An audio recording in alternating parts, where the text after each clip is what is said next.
Yeah. All right. Lots of weird ones. And we're back. All right, so let's test it one last time. That's not the right one. It's not? No, because that's the first. That's the chipmunk one you just said. So you're going to have to go back to the channel. My gosh. I apologize for the nonsense we're having. We keep having technical difficulties no matter which one I choose. It seems to go to the incorrect one. Live now. Yes. Are we live? We are live. Okay. We're back to normal. working. Okay, so Lord. let's officially start the show, and then I can edit things later if I need to.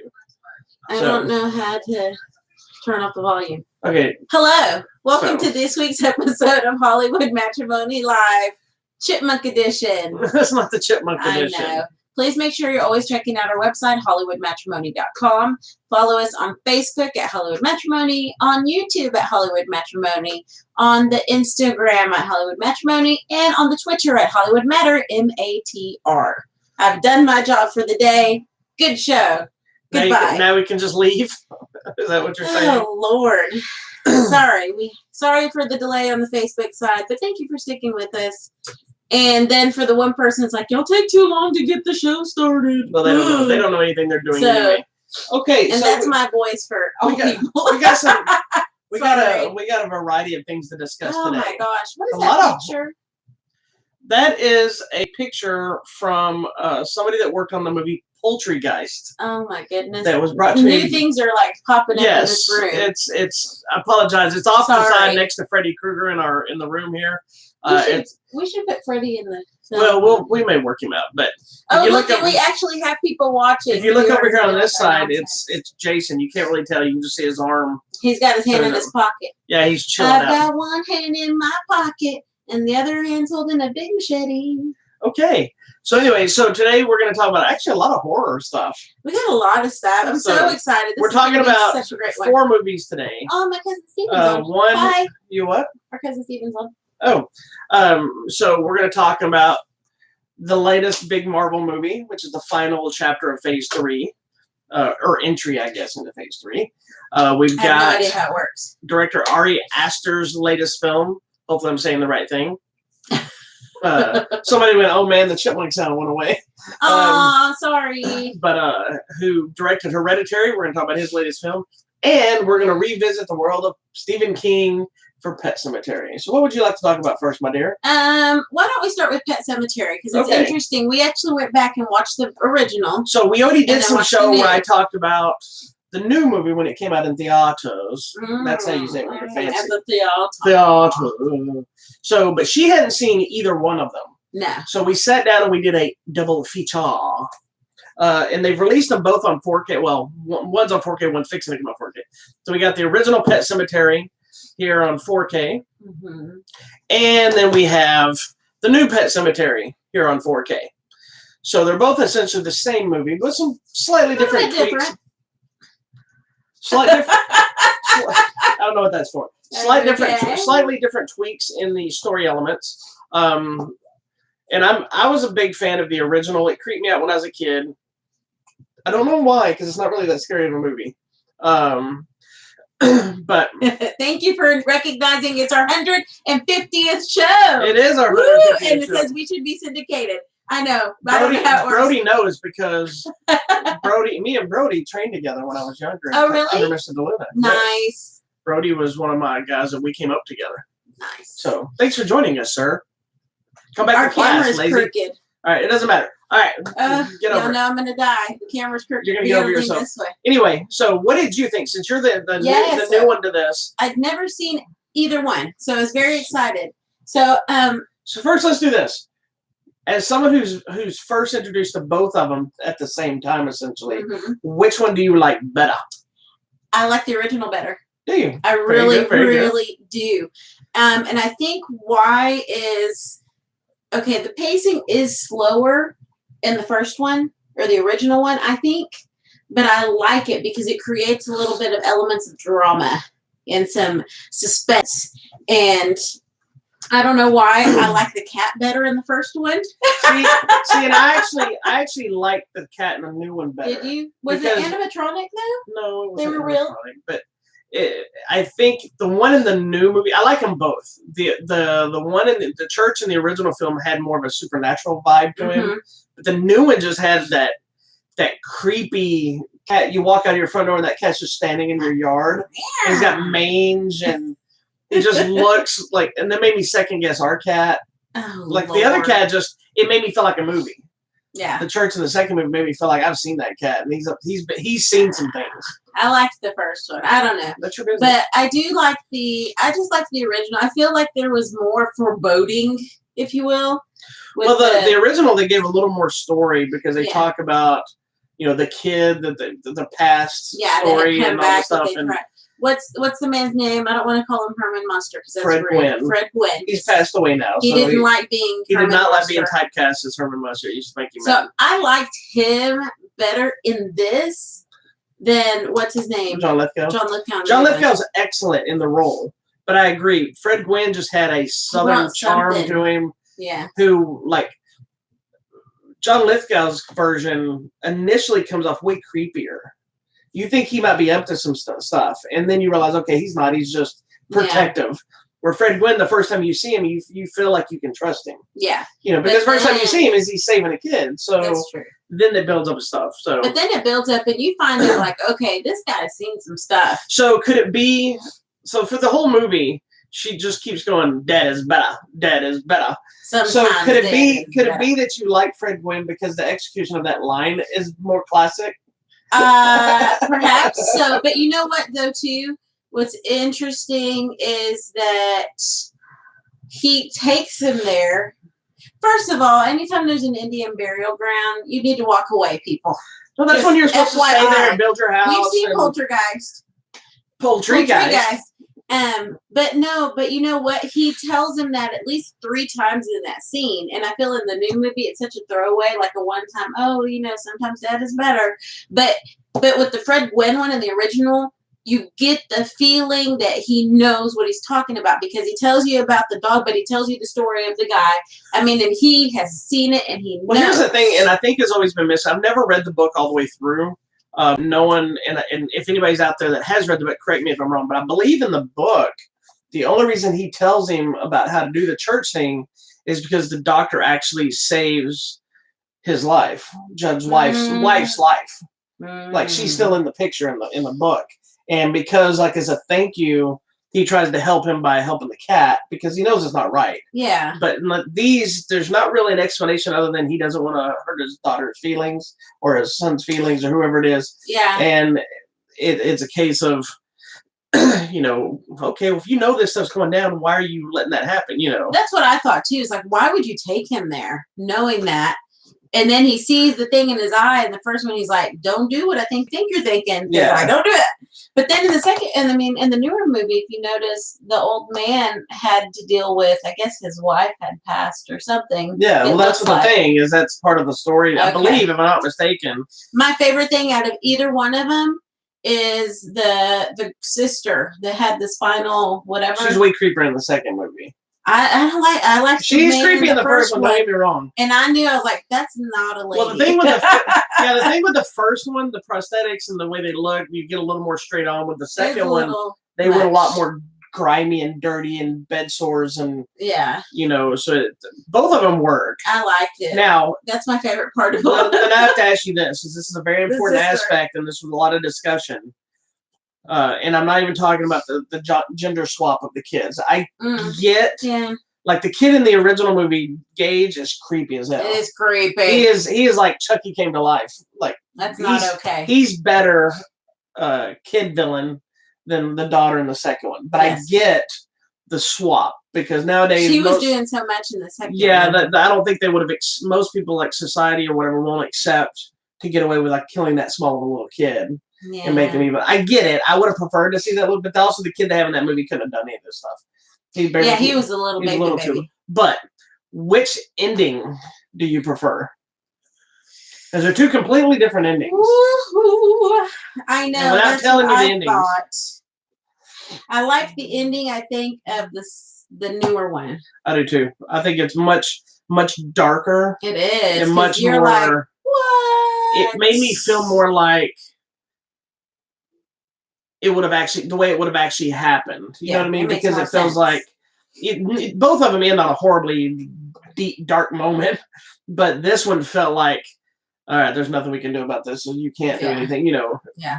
It felt like innocent people were still going to suffer. Oh yeah, for you know, sure. where the other but one I was, did like the little boy in the first one. Yeah, that kid's awesome. He was so good, but yeah, you probably can't get a little. So as kid far like as a that. remake goes in, so now let's forget which one you like better. Oh yeah.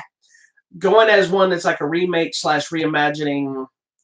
Do you think it holds up and does justice to the original story in a way that it can hold on its own for now alongside the original? Yeah, for sure.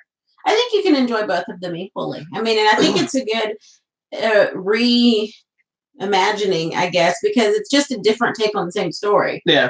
And I feel like they both tried to incorporate different parts of the story. And I think that's how it is when you get a director or the screenwriter or whatever. They may hone in or focus in on something a little bit different than someone else.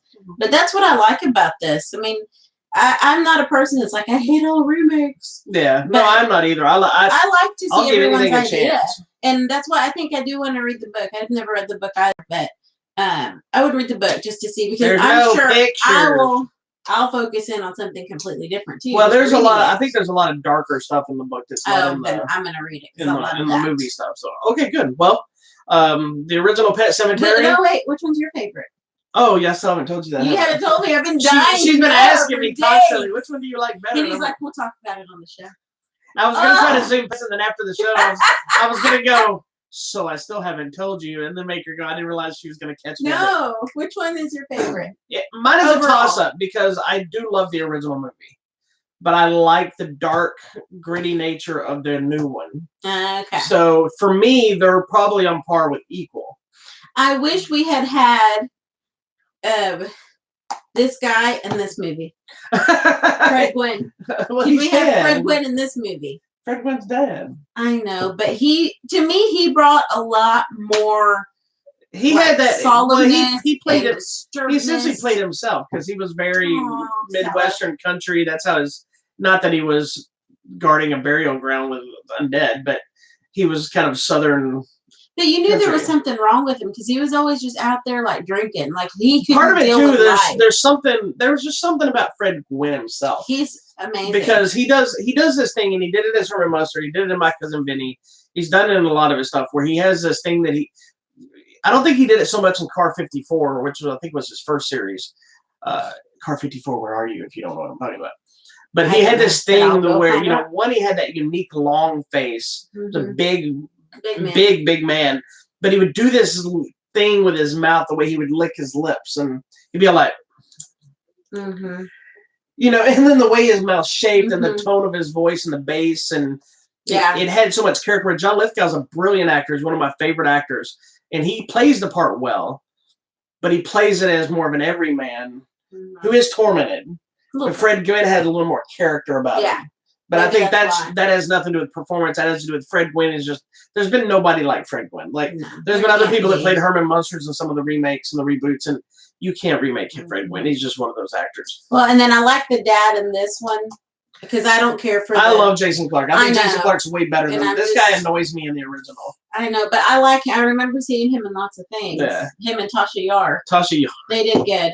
I do like the mom in this one better. Better than Tasha Yar? Yes. Denise Crosby is her name. Yes. Well, let's switch the dads, switch Fred Gwynn. Or just watch both movies back to back. So you can did like the little girl in this. The original Pet Sematary is available now on 4K. And it says right there, sometimes dead is better. Paramount put this nice little anniversary edition. Okay? Thank you. It's the 30th anniversary edition. Wow. On 4K. It's got some different new bonus features and whatnot on it. It's a pretty cool little thing. And then that little kid did a bunch of stuff as he got older. Yeah, he did some of those. And then the new Pet Sematary will be hitting Blu-ray and 4K and DVD on this Tuesday on what are we in? July 9th from Paramount, and also has a bunch of bonus features and stuff. So if you like one, give the second one a try. If you hate this one, instead of whining and complaining and saying, "You raped my childhood," just go back and watch the original and shut your mouth. Yeah. Okay. Oh, I did like in this one they incorporated more of the creepy kids, which wasn't in the first one. Yeah, with them at the cemetery funeral and whatnot. Yeah, that was interesting. Oh, and what I did like, sorry, I gotta bring this up. In the first one was that horrible thing where the little boy's casket gets all Oh, gets knocked over in the fight. That was like, oh my gosh. That happened at my kid's funeral. No, it didn't. It didn't. Anyway, so Pet Sematary, July 9th, the new one, and the other one's available now on 4K. Right. And big news, as of Monday, we'll be giving a copy away of Pet Sematary on 4K, so be on the lookout at our website at HollywoodMatrimony.com. and enter for a chance to win a copy of Pet Sematary, the new one, not the old one, on 4K. Free stuff. All right, what else? All right, so now we've got stuff about a cult and stuff about a spider. What would you like to discuss next? Woo, y'all. 2 movies that are going to be hard to discuss without, because you can't do spoilers. So, try not to give stuff away. I guess. What do y'all want to talk about? They don't have a say so. They're not here. I think let's talk about Midsommar. You want to talk about it first? Yeah. All right. So Midsommar or Midsommar is the latest film from Ari Aster, who is also the writer-director of Hereditary, which I loved. She loved until the very end. This time around, it's a film about a young lady who deals with some loss, very tragic loss. Yeah. Shocking kind of loss, not a my friend died sadness. This was pretty messed up. Sorry. And then she ends up going to Sweden to this. I guess they were calling a Midsommar festival. It's a Midsommar festival, but this was a special one. Yeah, with some friends and her boyfriend, and they get there, and things aren't quite what they seem. They never are. So, what did you think of it? Because this is one of those movies that, going into it, I knew it was going to be one that you would either really latch onto and love it, or you were going to be like, why am I watching this? Well. So, and it's getting a lot of great reviews. Well, you got to wait now. Sorry. So anyway, so go ahead. What did you think of Midsommar? I love this movie. I would pay to watch it probably 2 more times. 10 more? 2. Oh, 2. Because I can't watch movies that many times. I thought you were gonna say I can only watch 2 a week because of your A-list. Yes, I only get 3 movies a week for free. So I loved this movie, and I did not know what to expect. Like, I knew nothing about it. I think I saw one trailer, the very first one, that really doesn't tell you anything. You just see people going la la la. Right. And so I didn't want to know anything about it.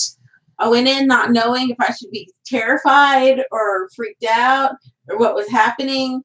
And I absolutely love this movie. And the reviews were interesting on this before you get too far into this. You're going to hate it because you're going to like it. Yeah, it's a one or the other kind of thing. But it's also one that you got to sit with sometimes. Like, I know somebody that I talked to said they liked it. Now they're basically said after they've sat with it, they've liked it less.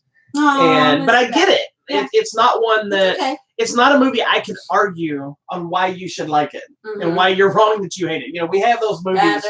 Yeah, there's movies you can say you can argue with people, even if your argument makes no sense. You can argue how somebody's stupid for not liking a movie. Oh, this is why you're stupid for not liking Star Wars. This isn't that kind of movie. This is a movie that, one, you either get it, you can get invested in it, you understand it, or you can't at all, and you're confused. And I don't mean that's the only way. The messages, the execution, the tone, the vibe. There's so many things here that can change your perspective of the movie, because it opens as one thing, and it's a heavy, heavy opening, and then it becomes something else. Yeah. And then it's heavy, and then it's not heavy, and then it's unnerving, and then it's not unnerving, and it's creepy, but then it's not creepy.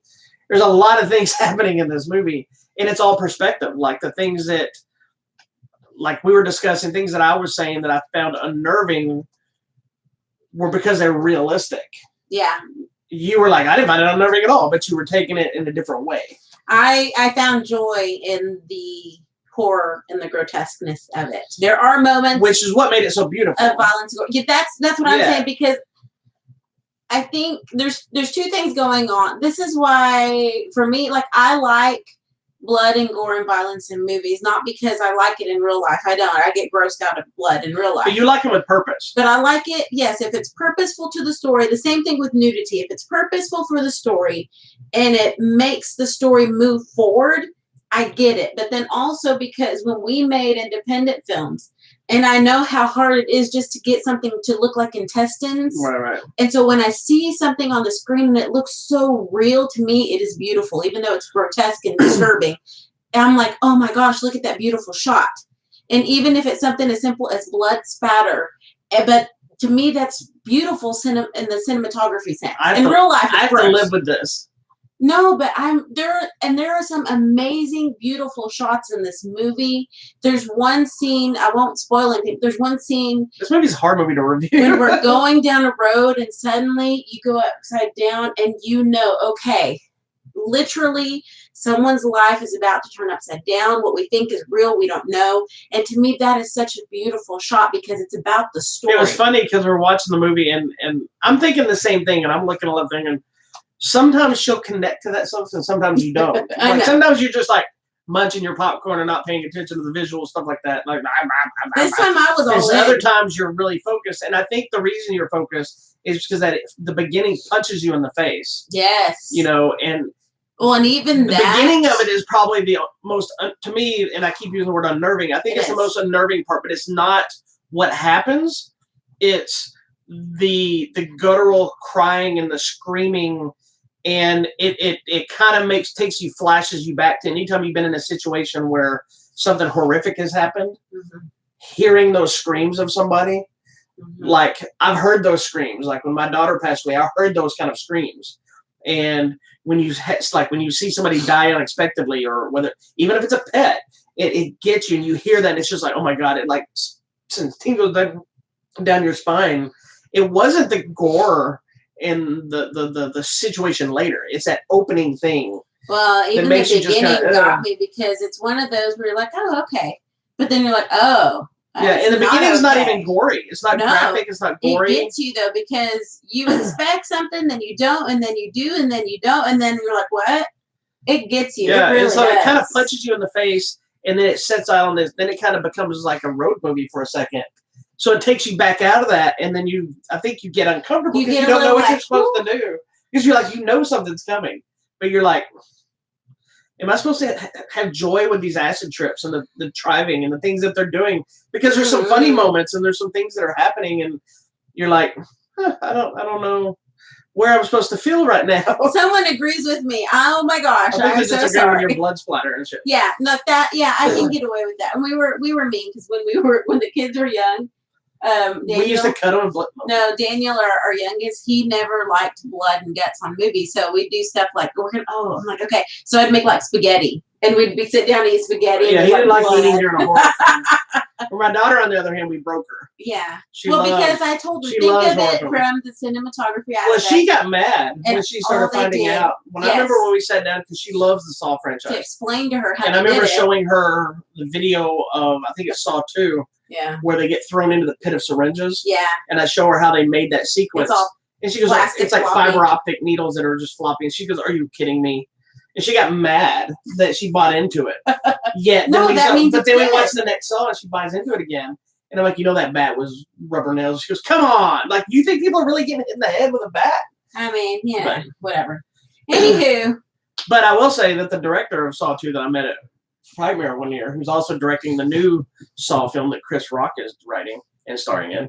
I told him that story about her, and he thought it was the most awesome thing he had ever heard. He's like, first of all, you're a good parent because you let her watch it when she was a kid. He's like, secondly, he goes, that is awesome that she got mad about it. Not, oh, that's cool. And she was mad that she was duped. Yeah. Anyways, back to Midsommar. I think overall the story is about someone dealing with loss, but also trying to find purpose maybe after that. Yeah, I think it's one of those things that there's so many characters here that are of a weird thing. Yeah, there's characters here that are just douchebags. There's characters here that are just on a mission.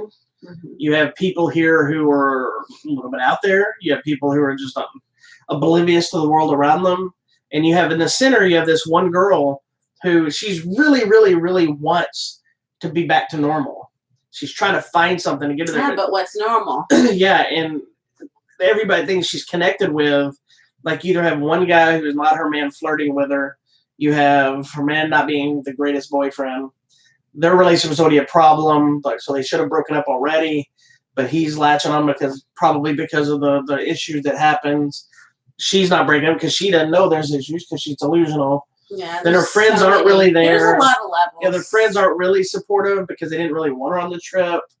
But then they're trying to be supportive, and then you get thrust into this world of everyone supporting everyone. Yeah. In some fashion. And now she doesn't know how to take it because then she sees something weird. There's a scene in the movie too that makes more sense later as it ends and comes to its climax. And it is one of the graphic scenes of the movie. But I was telling her, it's like there's only two people in this entire scene that are reacting the way you should be reacting. And it's the two oblivious tourist people that are there. Yeah. And they're like, no, what the hell? No. And everybody else is looking. The other ones are like in thing. And one guy throws up a little bit, but he's still like, and I'm like, I'm like, that's how you're supposed to behave when this stuff happens. But then as you understand what each person was witnessing, it makes more sense to the reaction. And I think that's the whole thing with the entire film as a whole is everyone is going to pick up on something different. And you may or may not connect with any of it, or you may connect with this one thing. Yeah. And I think that, in essence, is our main character's journey. She's just trying to connect, but we don't know with what. And then a lot of it is a little bit kind of trippy. I'll warn people. If there's a little bit of you got a little bit of motion sickness. There's a little motion sickness for me because there's lots of things that are undulating on the screen. Which was some of the most brilliant which is film beautiful. Work. Yeah. But there's a scene where they're having like a dinner sequence, and the food is moving, and that things on the side are moving, but not like they're animals. Like it's like acid trip type moving, but it's the only thing that's moving. But it's really cool. Thing like you don't know, is this real? Am I on drugs? Yeah, is that stuff really moving? Or is it? Yeah, but I think that's part of what was pretty about it to me, and yeah, part of it made me a little dizzy for a second. But my only biggest issue, or my only real issue with the whole movie. Again, this is a movie you like or you don't like. I love the movie. I haven't decided if I like it more than Hereditary yet because they're two different. I didn't like Hereditary. I get that, but they're two different films. It went off the rails for me.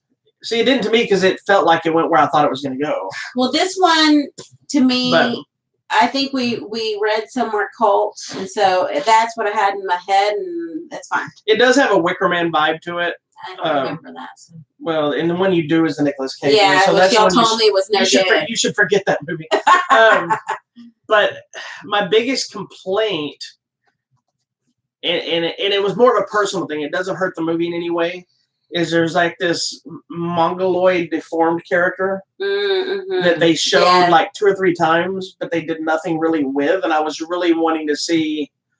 I was waiting for something with that character to happen. You know what I mean? Yeah. And something more. That might have been part of the thing on purpose to make you feel uncomfortable because you don't know what this thing is going to do. You know, and then when you do see it, it's probably one of the least problematic parts of the movie is that character, but it's the one you expect to be up to something. Yeah. And they don't really do anything with it, but they do at the same time. It's very intriguing and smart, but it is a movie, like I said, you have to. It's very slow, but slow by design and by necessity. Yeah, it is. It's like I think a little over 2 hours, but it needs the time to build and tell the story. There are some scenes that could have been cut out that aren't necessary, but I think they add to the ambiance and the direction of where we go. And I love the final scene of the movie. Like there's a single shot at the end of the movie that encapsulates everything that we've been through. Yeah, well, and also too, I mean. That's towards the end is another scene where there's 2 other characters, native characters to there, and you see something happening on it, and they're like, oh. Yeah. And I'm like, yeah. So it's interesting. It's very intriguing, and you may not like it, and I will warn everyone, the motion sickness, there's some kind of... There's male nudity. Blood and guts. There is male nudity as well as female nudity. And that was the other thing that I guess unnerved me when we were trying to watch it. Well, okay, so we had, I guess this. We had a very mixed crowd. This will go into the theater experience situations. We knew they were going to be a problem anyway, because let's save it and we'll talk about it. Yeah, we'll tell y'all. Talk about it in a second before the end. Just know there is nudity. There's a lot of drug usage. There's a bunch of everything happening in this movie. Yeah. If you watch the trailer and you think. excuse me, I don't know if I want to watch this movie, then you might wait and don't watch the movie. Wait until it comes on Blu-ray or DVD or whatever to watch it. But if you have a remote interest, if you escape the cult, don't watch it. Yeah, if you have a cultish in your life or any kind of thing like that, don't go watch it. But if you really are curious, then I recommend seeing it. But just know, just go with an open mind. Yeah, when you watch it, you're gonna come out. I like it or I don't. You're gonna be like, that Jane Drusilla is so Yeah, dumb. you're gonna be like, why does she love this movie? Because I can see people come out of this movie and say that movie was the biggest piece of crap I've ever watched. It made no sense. It does blah blah blah blah. I can see it. Yeah. You know. Well, I think if you just take it from the perspective of a person trying to deal with loss. Yeah, and trying to get back. There was an article I read, or not, maybe it wasn't an article, maybe somebody just posted, and they came out of the movie, and I guess the person that works at the theater asked them, was it any good? And they're like, yeah, I really liked it. Like, what's it about? And he's like, well, it's about a girl in a relationship who's dealing with grief, loss, and trying to find herself, and that's pretty much it. And so one of our contributors to our website, Mr. Michael Fraley, said it's a commune, not a cult. Yes, thank you. If you want to get technical, well, no, there's a thin line between those two. Well, and early in the movie, that's the same thing like saying a collector and a hoarder are not the same thing. It depends on just one's organized and one ain't. Well, and that came up early in the movie about, oh, you're from a commune. I was like, oh, I already know what this is. So that's okay. There are numerous moments we were talking about, like once you get there, when you get through, like if you haven't seen the trailer, this isn't a spoiler, but if you get there, there's like this big wooden archway. I'd be like, nope. Yep. That's where we don't go. Thank you. No, thank you. But at the same time, when you're dealing with people that are dealing with the curiosity and the trauma and the issues they're dealing with, it makes more sense why they would go ahead and go, because it's not like they didn't make a dumb decision of going, we're going anyway. No. They knew what they were kind of getting into. Well, some of them did. Some of them. And then other ones didn't quite know but didn't care. They just needed to do something to make them feel something. Well, and then this led us into a whole discussion about communes and cults and everything. I'm moving. We'll move on. We have a big announcement at the end of the show. Wow. Anyway, all right. So Midsommar. It's out now in theaters. Go check it out. It's gonna be okay. You'll be okay. I can't promise that. If you don't like it, that's okay too. You don't have to. Yeah, you're more than welcome to say we make no sense. We make no sense. We'll still tell you. This to me is like one of my top movies. I've actually seen a few reviewers say that. And I know it's probably not, I mean, I think you liked it. Oh, I liked it a lot. Like, I really. I read one of the guys that I know reviewed it. He put it in probably one of the best films he's seen in years. Wow. So and then we have people who just really didn't like it at all, and that's okay too. Yeah. So that's okay. So moving on to a way more important film. Okay, something lighter. This next movie we're going to talk about is probably one of the most important films to drop this year. Spider-Man. Spider-Man Far From Home, which is the final entry into Phase 3 of Marvel's cinematic universe. Did they play the Spider-Man song? I think they did. I know they did. In the beginning. Yeah, they do very slowly. But it was supposed to be Endgame. Was supposed to be the final thing. Oh. But Sony had to get that Spider-Man movie out. Yeah, they wanted to do it. So this movie serves as your end cap to Endgame. While it's still a Spider-Man adventure, it does deal with the aftermath of all the things that happen in Endgame. So if you have not seen Endgame and don't want to have Endgame spoiled, you cannot go see Spider-Man. You FYI. can, but you're going to be one of those people. I just said, if you don't want it spoiled, you can't. Because I had some people, I don't remember if I told you, but one of our students in class, their mom asked me, okay, do you have to see Endgame to see Spider-Man? I said, yes. So they had to go see it. So they went and saw Endgame first, right? Because they're not going to see Spider-Man. Great, send them to a movie so they can get depressed. Well, that's what they came back and told me. They're like, thanks for depressing me by making me watch Endgame just so I can see Spider-Man. And I'm like, I'm sorry, but you have to see one without the other. I mean, if you don't care anything about the rest of the Avengers and the Marvel Universe and just want to see Spider-Man, then that's fine. It tells you what happened. You move on. You don't care. But if you do. Well, and I hope we're not spoiling, because a lot of this movie has to deal with what happened in that movie. Well, we're going to try to not talk about that part. We are going to deal with change and loss. And yes. So this is another movie that Spider-Man's also dealing with profound loss. Well, with Spider-Man's a teenager, so yes, he's dealing with is heightened anyway. Yeah, so he's one of the things about Spider-Man comics, especially early on, not nowadays so much, but early on, was always about he was supposed to be. It was more about his this kid in high school, and happened to be a superhero. It wasn't about a superhero. It wasn't like Batman, who happens to be Bruce Wayne. This is about Peter Parker, who happened to be Spider-Man.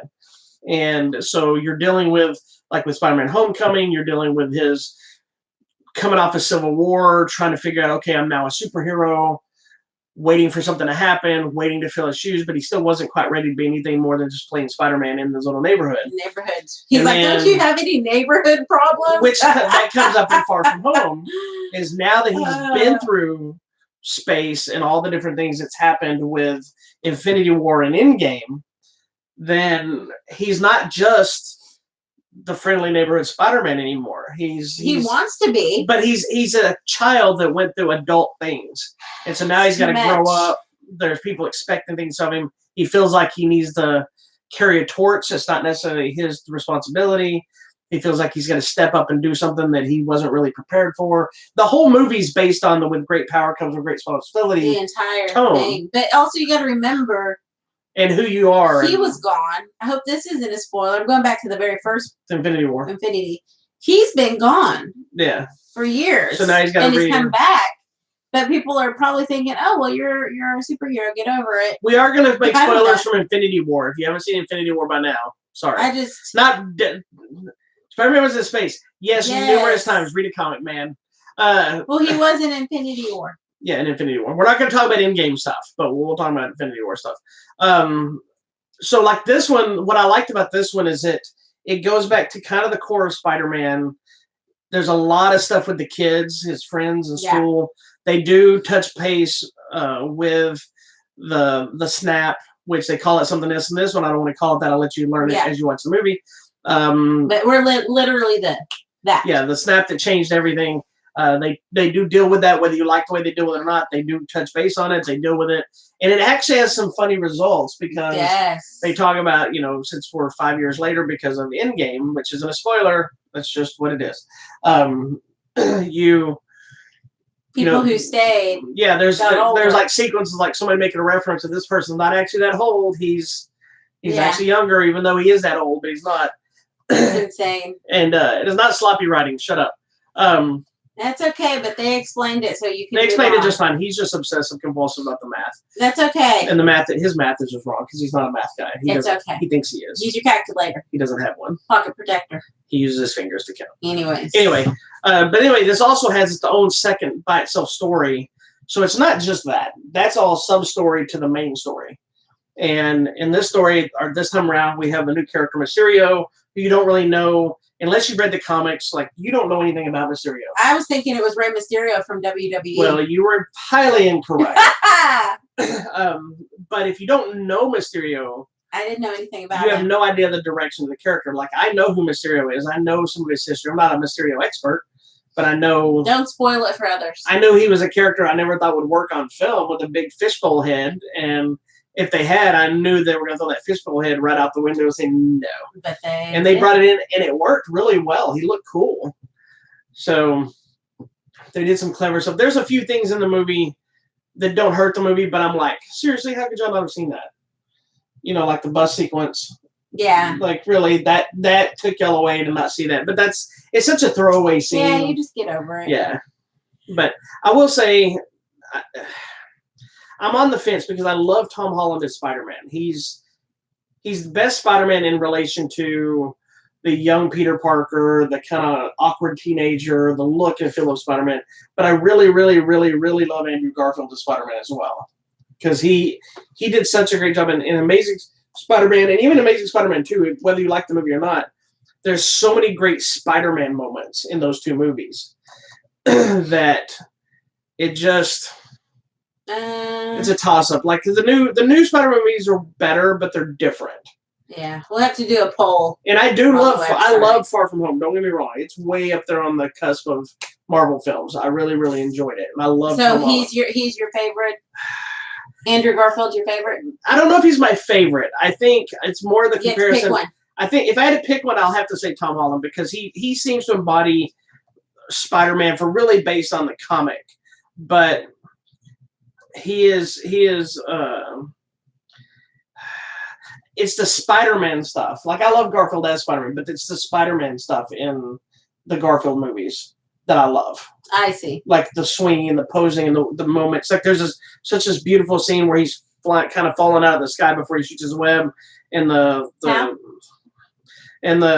his shoulder blades are crunched, so his suit's kind of crinkled, and it's flapping in the breeze as he's coming down, and then he pops open and shoots it, and he's got the pose. It's just like, it was so Spider-Man, you know. Like, these, they nail all the same kind of stuff, but it's so much bigger, I guess, and since it's part of the bigger universe, it feels like I expect it. With the other movies, I was seeing something like, wow, that's even more Spider-Man than Tobey Maguire. Spider-Man just keeps getting better. Like, with these Spider-Man movies, even though they're still Sony, I expect it. You know, I expect you to step your game up and jump in this Marvel universe and get it right, fools. Yeah. I prefer Tom Holland, only I think because we emotionally get wrapped into his story. He is better as Peter Parker. He is. It's so emotional. That little boy just starts crying, and I want to cry too. But he gets the red puffy eyes and everything. He does. He's so good in this movie. But he's also, and in the Avengers. You believe Tom Holland as both characters. And that's why he's better in the role, because you believe he could be 16 or 17. Yep. Because he's such baby faced. Yep. You believe that he's awkward, because I think he is. He is awkward, I think. But at the same time, he can do all the flips and all the crazy stuff, and you believe his confusion and his interaction with the other characters. He's another one where he's a kid trying to fit in this Avengers world. Like just in the first, what was it? The first Avengers movie? You always have to tell me. It's called Avengers. Well, no, where he shows up. That's Civil War. It's not an Avengers movie. It's Captain America. Oh, Captain America. It's an Avengers movie, but it's Captain America. Whoa, that's Captain America. Yeah. And but you believe it because he's just like, oh my gosh, it's whoever, it's whatever. Yeah, it's amazing to me. I think he's amazing. He is. He's excellent. I think we could all be best friends. He is adorable. He's a national treasure. He is a national treasure. He's not even from here. I don't even care where he's from. We'll take him. Tobey Maguire's been our only American Spider-Man so far. And I don't care for Tobey Maguire as Spider-Man because he was just so sweaty all the time. You have this thing about I don't like actors who look sweaty and gross. Tobey Maguire was great, but I never bought him as a high school kid. No. Even though he was younger. It's just... Well, and I think also because I don't care for Kristen Dunst.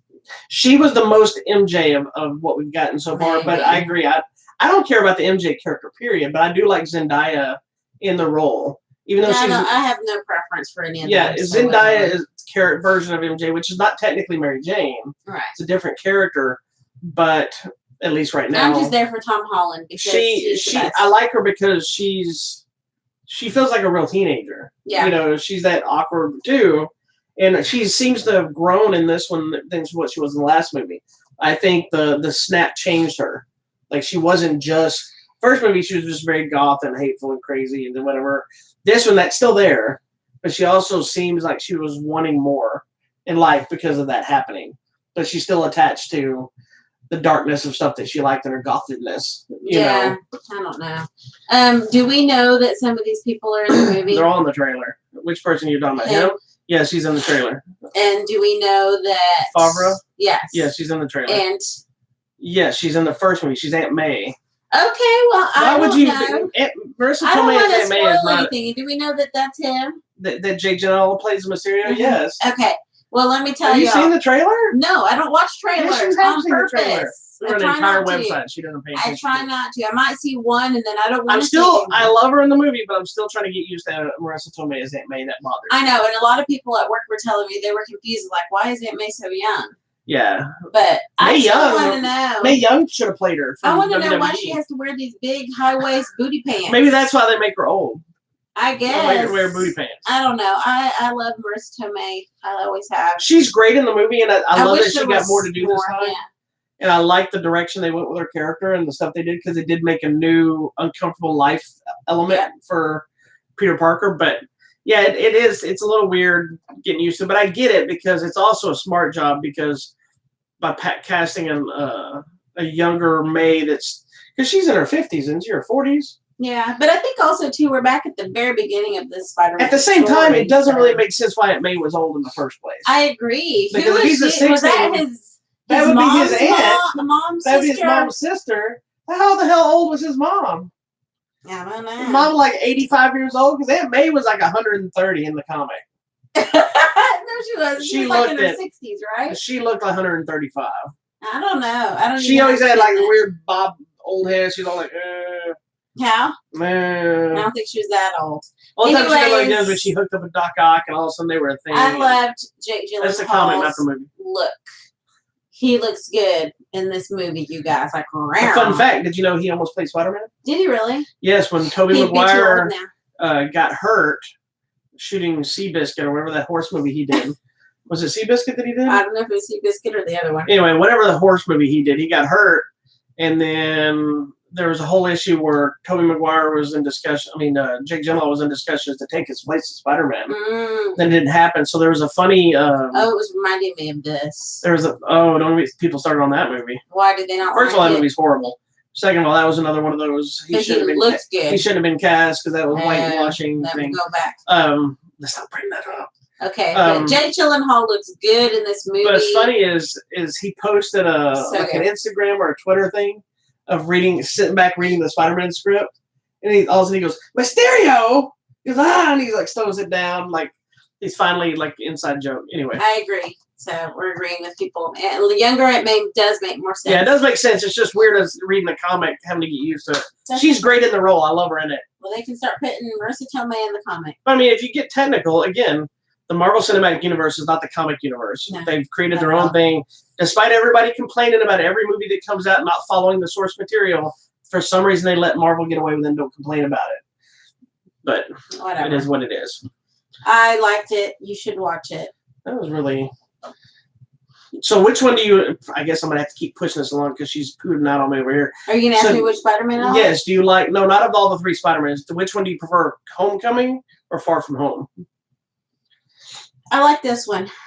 Why? Because... That was a very exasperated answer. I prefer this one because we're dealing with Peter dealing with trauma and trying to find his place in the world. And I feel like all of us go through that, but it's so profound for someone so young to have to figure it out, like immediately. Like, okay, well, you're an Avenger, come on. And he's like, no, isn't there neighborhood stuff I can do? Because he starts naming off other Avengers in the trailer where he's like, what about Thor? What about Captain Marvel? Can't they do that stuff? It's a huge responsibility, and he really is trying to deal with this emotionally, but he doesn't have the capacity, and he doesn't have the people there to help him. But you may not remember this, but what's funny, and even though a lot of people may not like the movie, part of this movie and his issues mimic what Tony Stark went through in Iron Man 3. Yeah. Because he was dealing with the PTSD of the Avengers battle and going to space and nearly dying and all the aliens and all the stuff that was happening and struggling to deal with being a superhero. The first two, he just flew around, blast stuff. I'm a celebrity superhero. I'm Tony Stark. But then another one, some crap went down. Yeah. And he was struggling with it. And this one, to me, very much mimicked him going through the same thing, and it all boiled down to having to find his place. Because at the end of Iron Man 3, he kind of gives up being Iron Man and decides to do his own thing and moves away from the normal nonsense, So. Yep. I really liked it. I love Tom Holland. I think he can do no wrong. Well, apparently there's a movie with him and Daisy Ridley they won't release. He said it's unreleasable, so we'll see if it ever gets put out. We'll see. All right. Anyways, I like him. I like it too, and I'm curious. I was stoked about the mid-credit scene. It had one of my favorite things in it. That's all I'm going to say. And I'm curious to see where they're going to go. That one to me was like, what? Well, there's two elements. The end credit scene sets up stuff for other movies. Mm-hmm. And the mid-credit scene sets up to change everything for this movie. So it's going to be interesting to see where they go.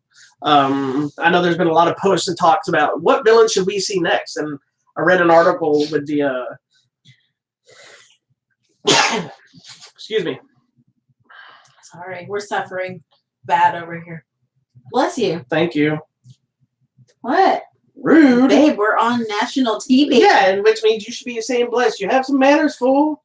I have none. I apologize for spreading my boogers in my own home on national internet.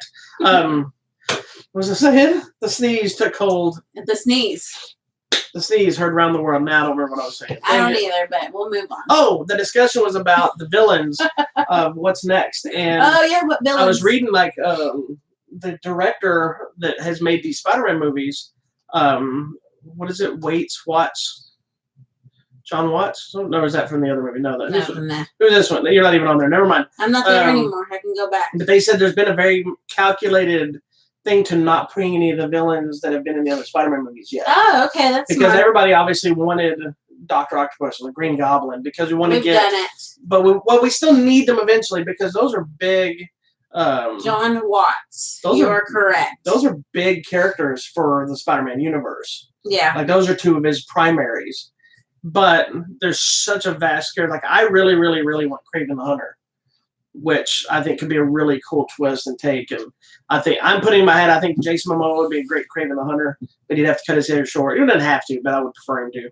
Because he's a big, menacing looking dude. Way better than the Wolverine discussion. I don't think he'd be a good Wolverine. Better Sabretooth than Wolverine.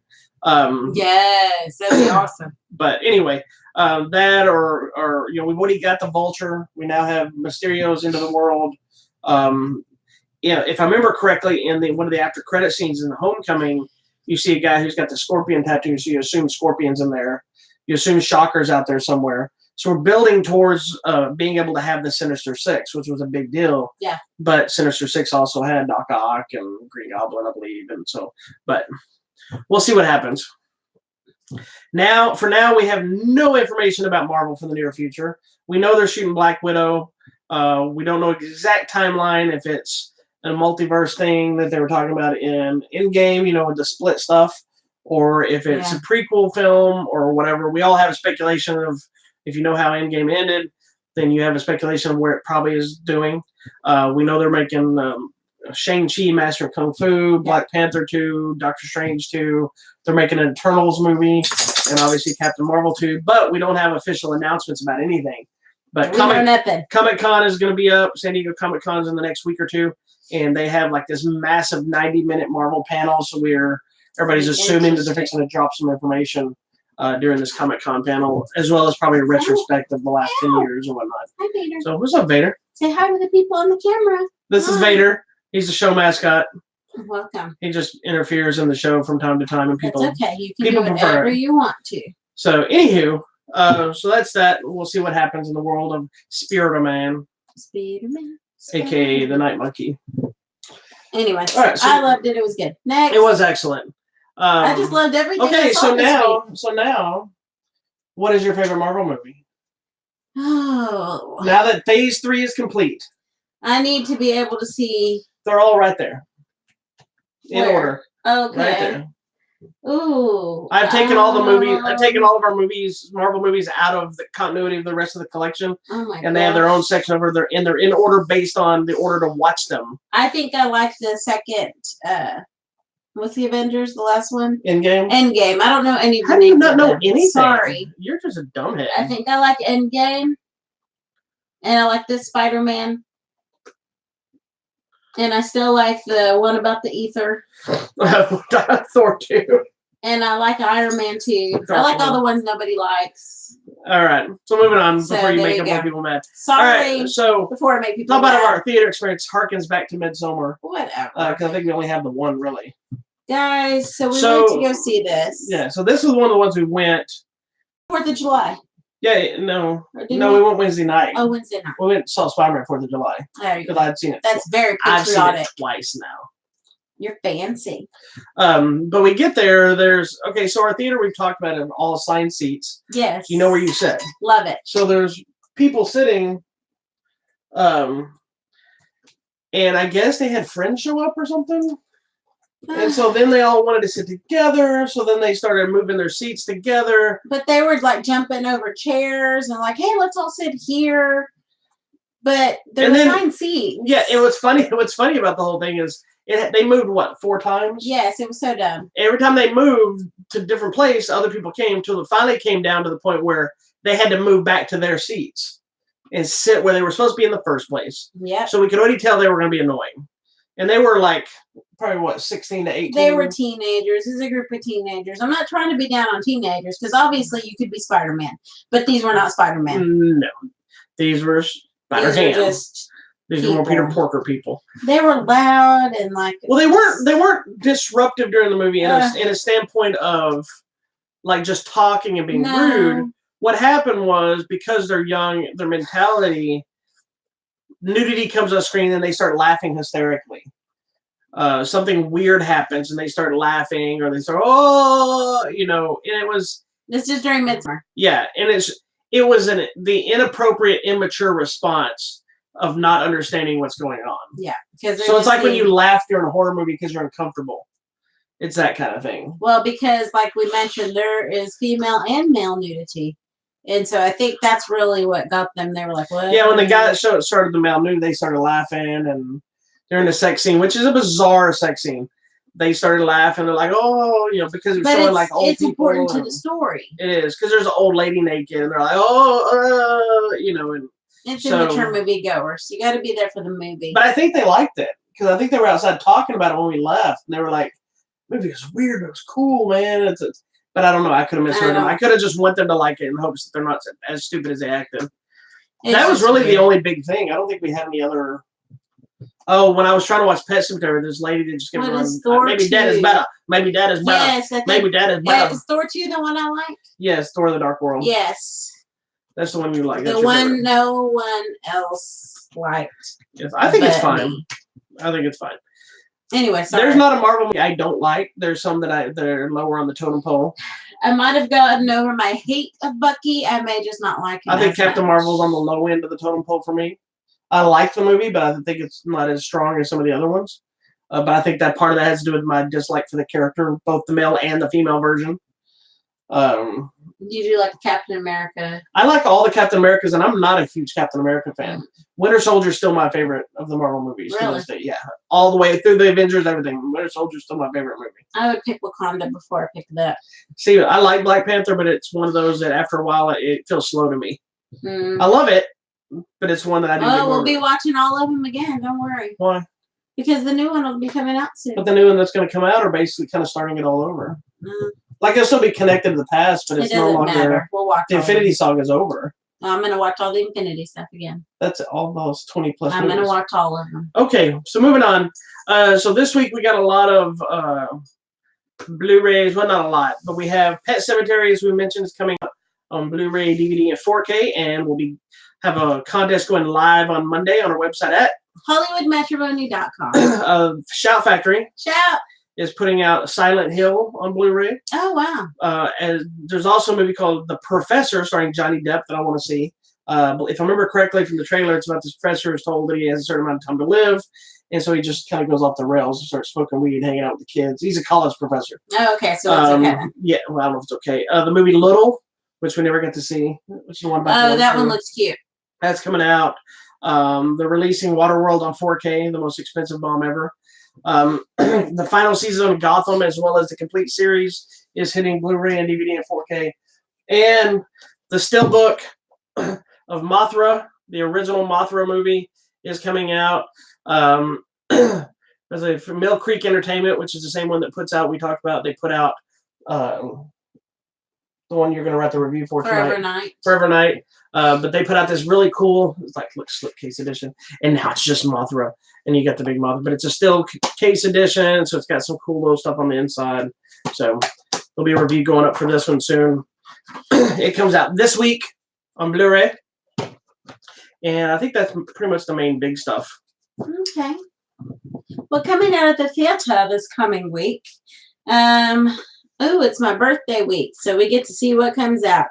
The movie Crawl about the alligators. I'm so excited or for whatever.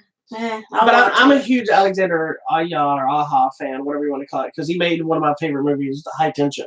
Oh yes, that was a great anything movie. He makes, I will watch. Stuber is coming out. Oh my gosh! You've already seen it. I have seen it. I enjoyed it. Don't tell people that. What? I can't say I enjoyed it? No, you have to say that for the show next week. Okay, I didn't ruin enjoy the it. Show. I saw it. Go watch it. The Art of Self-Defense is a limited edition, so it may or may not be near you. Release, not limited edition. Limited New edition. Point Blank, we're definitely going to watch. That's a Netflix It's a movie. Netflix movie. You must watch. That's Frank Grillo and what's his name? The Falcon guy. I just went blank.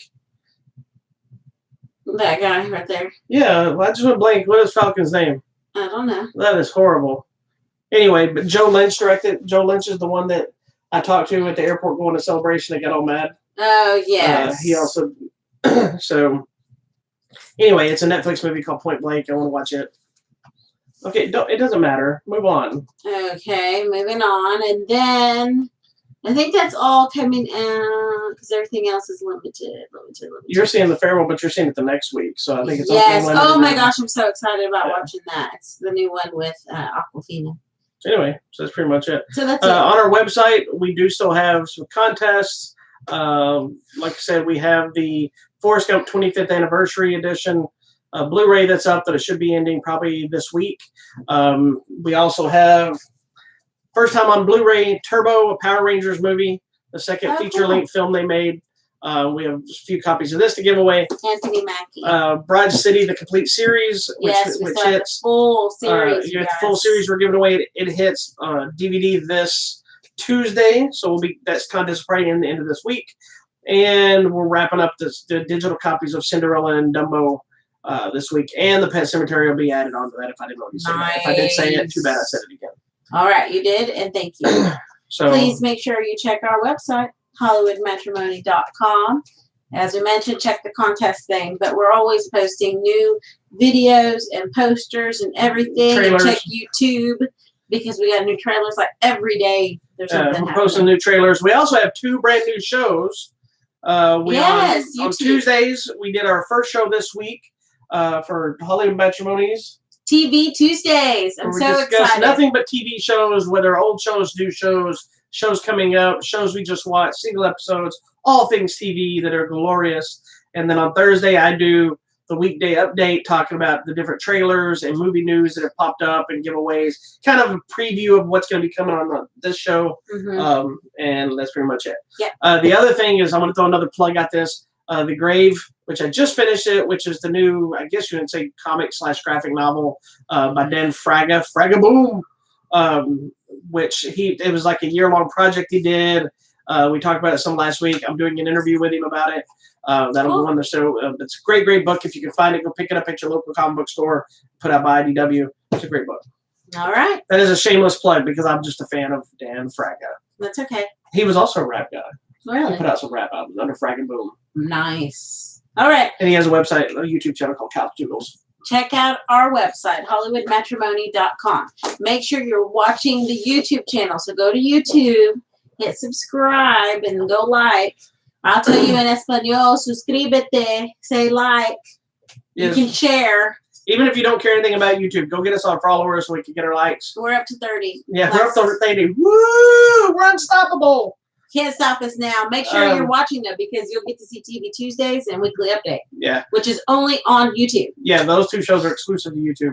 And also, just to show this, because I scored one of these, we didn't get a chance to go to the Avengers Endgame bringbacks screenings that we're trying to bring it back to theaters to get that extra push. They said it was to get that extra push to prepare people for Endgame, but we all know it was the push in hopes to beat Avatar, and I still think they fell short. But either way, they were giving out this cool poster. The poster itself is kind of spoiler, but I can't help it because it exists. So if you go to the theater, see it. But you can only get this if you go see the Avengers, unless you're me and no people. So I got it taken care of. Thank you. Hopefully you follow us on the Facebook at Hollywood Matrimony so you can see the show every week. We're also on the Twitter at Hollywood Matter, MATR, and also on Instagram. Woo, we're fancy now. Don't forget Beetlejuice. I don't even understand why you have this shirt. This shirt is Beetlejuice. I know who it is. Not the Michael Keaton. This is Beetlejuice from the Howard Stern show. This was your birthday shirt. This is Beetlejuice Green. This is from my friend who understands quality entertainment. Quality things. And look at this. And you can feel it. Feel it. It's like one of those old school shirts you get made. The iron-on. Yeah. It was a big iron-on sticker thing. Beetlejuice from Howard Stern. Anyways, thank you so much for watching. His name is Lester Green. We love you all. We think you're awesome. We do. Please tell your friends. Share the show. Even if you hate us, share your friends. Just share it. Let your friends hate us with you. Yeah, that way. I used to do that all the time. About. I'd find certain movies that I hated. I'd make people watch it. Oh, I didn't tell you. I gotta tell you. I don't know if your buddy mentioned to you. Did your best friend tell you about the package I had sent to his house? No. What did you send him? Was it something horrible? No. Well, yeah. He comes to me the other day and he goes, General Commander, really? I just messaged Steven Seagal movie? I messaged him and I said, give me your address. And then I had the studio send him a copy of that Steven Seagal That General is Commander so movie. funny. Oh my gosh. But he said he was going to watch it. Hilarity. So, they told me after I finished the contest, they told me they had an extra one. And I'm like, I know just and I'm like, yes, it. I know who's sending that to you. They were just for the fun of it. That's so If funny. you get jealous that I didn't send it to you, don't. It's okay. But go enter our contest. And then you'll get free stuff all the time. It's amazing. Anyway, moving on. Thank you so much for watching. We'll see you on Tuesday for TV Tuesdays. And for everyone else, we'll see you next week on our next episode of Hollywood Matrimony Live. Now I have to go turn off the camera. You do. Because I'm not as fancy as yours. Bye. Bye. Sorry, dog.